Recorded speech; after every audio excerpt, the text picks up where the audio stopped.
اچھا ڈاکٹر صاحب آپ بتائیں کہ فطرانہ واجب ہونے کی کیا وجہ ہے؟ بسم رب محمد کریم علیہ الصلوۃ والتسلیم۔ سب سے پہلے تو یادآوری کا شکریہ، اور یقیناً رمضان المبارک کا ایک بہت ہی بنیادی عنوان، اساسی حوالہ جس پر بات ہونی چاہیے اور جس کی اہمیت کا اندازہ اس بات سے ہم لگا سکتے ہیں کہ یہ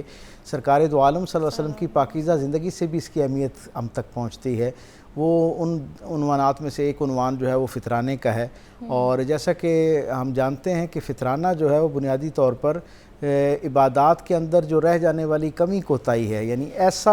عبادت کے اندر عیب جو بظاہر عبادت کو اس کے ہونے کو ختم نہیں کرتا لیکن اس کے درجے میں کمی کا باعث بن جاتا ہے۔ یعنی یوں سمجھ لیں کہ کچھ چیزیں تو ایسی ہیں کہ جن کے کرنے سے روزہ جو ہے وہ ٹوٹ جاتا ہے، یعنی یوں کہہ لیں کہ روزہ جو ہے وہ براہ راست اللہ کے ہاں وہ اس کی مقبولیت جو ہے وہ ختم ہو جاتی ہے۔ لیکن کچھ چیزیں ایسی ہیں جن سے ظاہری روزے کے تقاضے مجروح نہیں ہوتے لیکن اس کے جو باطنی تقاضے ہیں وہ بری طرح مجروح ہوتے ہیں۔ مثلا جھوٹ بولنے سے براہ راست روزہ ٹوٹتا نہیں ہے، لیکن ہم جانتے ہیں کہ جھوٹ بولنے سے روزے کی جو ایک روحانیت ہے وہ بری طرح مجروح ہوتی ہے، کیونکہ ظاہراً ہمیں یوں لگتا ہے کہ روزہ جو ہے وہ ہمارے باطنی ظاہری معاملات جو ہے نا ان کے حوالے سے ہماری جو ہے نا بھلائی کا ایک ذریعہ ہے، جبکہ روزہ ایک ایسا کمپلیٹ پیکیج ہے جس کے اندر جہاں جسمانی انداز میں ہم تک خیر منتقل ہوتا ہے وہیں پر ہمارے باطن کی اصلاح کا ذریعہ بھی بنتا ہے، اور کئی حوالوں سے باطن کے اندر موجود جو عیب ہوا کرتے ہیں، جو خامیاں ہوا کرتی ہیں، اس کی اصلاح کا،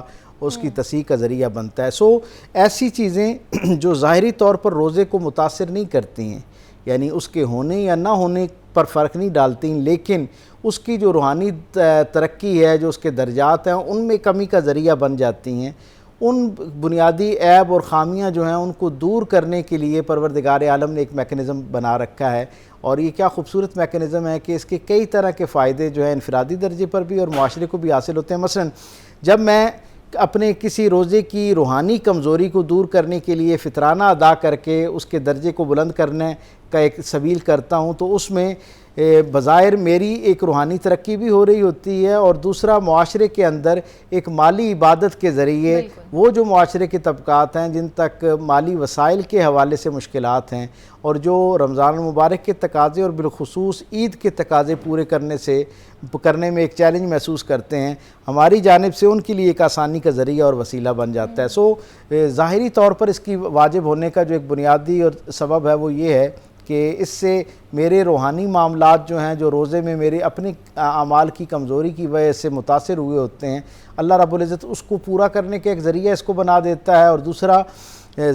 جو معاشرے کے اندر محروم طبقہ ہے ان کے لیے کسی درجے پہ پروردگار عالم کی طرف سے ایک آسانی آ جاتی ہے، وہ بھی عید کی خوشیوں میں اسی انداز میں شریک ہو جاتے ہیں جیسے باقی جو باوسائل معاشرے کا طبقہ ہے وہ عید کی خوشیوں کی طرف ہوتا ہے، کیونکہ ہم سب جانتے ہیں، حقیقت سے آگاہ ہیں کہ ہمارے گرد و پیش میں خواہ ہم کتنے ہی خوشحال علاقے میں رہ رہے ہوں، ہمارا خوشحال خاندان سے تعلق ہو، یا کہیں نہ کہیں ہمارے گرد و پیش میں ایسے لوگ ضرور موجود ہوتے ہیں کہ جن کے ہاں ہمارے گھروں کی برعکس ہمارے ہاں تو جیسے جیسے عید کا دن قریب آ رہا ہوتا ہے خوشیاں اور دلچسپی بڑھتی جا رہی ہوتی ہے، رونق بڑھتی جا رہی ہوتی ہے۔ اسی معاشرے کے اندر کچھ لوگ ایسے ہیں جن کے ہاں عید کی طرف بڑھتا ہوا یہ روزانہ کا سفر جو ہے ایک بڑا چیلنج بنتا جاتا ہے، اور ان کے لیے ایک بڑی جسے کہتے ہیں نا فکر مندی کا ذریعہ بنتا ہے کہ وہ اپنے بچوں کے لیے عید کے وہ جو تقاضے ہیں خوشیوں کے لیے، خوشیوں کے حوالے سے، ان کے کپڑوں کے حوالے سے، کھانے پینے کے حوالے سے ان کو کیسا پورا کریں۔ میں سمجھتا ہوں کہ فطرانے کا نظام اتنا خوبصورت نظام ہے کہ اس کے تحت ان لوگوں کی بھی کسی انداز میں مدد ہو جایا کرتی ہے اور ان کے گھر میں بھی ایک باوقار طریقے سے عید کی خوشیاں پہنچنا شروع ہو جاتی ہیں۔ بالکل ایسے۔ اچھا ڈاکٹر صاحب یہ بتائیں کہ کیا رمضان المبارک میں بھی فطرانہ ادا کیا جا سکتا ہے؟ جی ہاں، ویسے تو ہمیں اس بات کا اندازہ ہونا چاہیے کہ جو فطرانہ ہے یہ رمضان کی تکمیل پر ہے، اور گویا عید الفطر کے آغاز سے پہلے اس کو دینا ہوتا ہے، اور ہم سب اس بارے میں آگاہ ہیں، ہم بچپن سے سنتے آ رہے ہیں کہ عید الفطر کی نماز سے پہلے اس کو ادا کرنا چاہیے، لیکن فقہاء کی ایک بڑی اکثریت اب اس بات پر متفق ہے کہ اس کا بنیادی مقصد اور روح یہ ہے کہ لوگوں کو عید کی خوشیوں میں شریک کیا جائے، یعنی اپنی روحانی ترقی تو ہے ہی ہے، اپنے روزوں کے عیب جو ہے ان کو تکمیل دینا تو اپنی جگہ پر ہے، لیکن اس کے ساتھ ساتھ ایک بڑا اس کا مقصد جو ہے وہ لوگوں کے ہاں عید کی خوشیوں کو بر وقت پہنچانا ہے۔ اس لیے رمضان المبارک کے آغاز کے بعد کسی وقت بھی اس کو دے دیا جائے یہ خیر پر مبنی ہے، بلکہ میں تو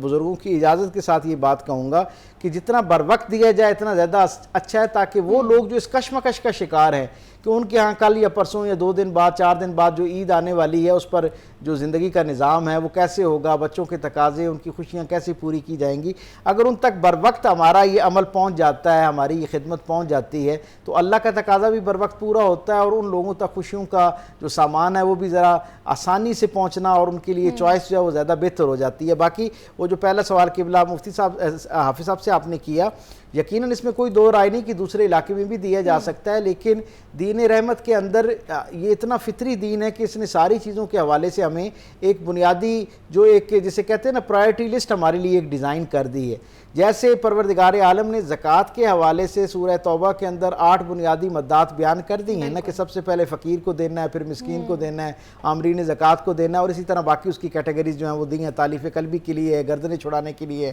قرض ادا کرنے کے لیے ہے، مسافر کے لیے ہے، جہاد فی سبیل اللہ کے لیے جو اگر ریاست کی طرف سے اعلان کیا جائے اور ریاست یہ اپیل کرے کہ جی اس کے لیے مالی وسائل چاہیے تو زکوٰۃ دی جا سکتی ہے.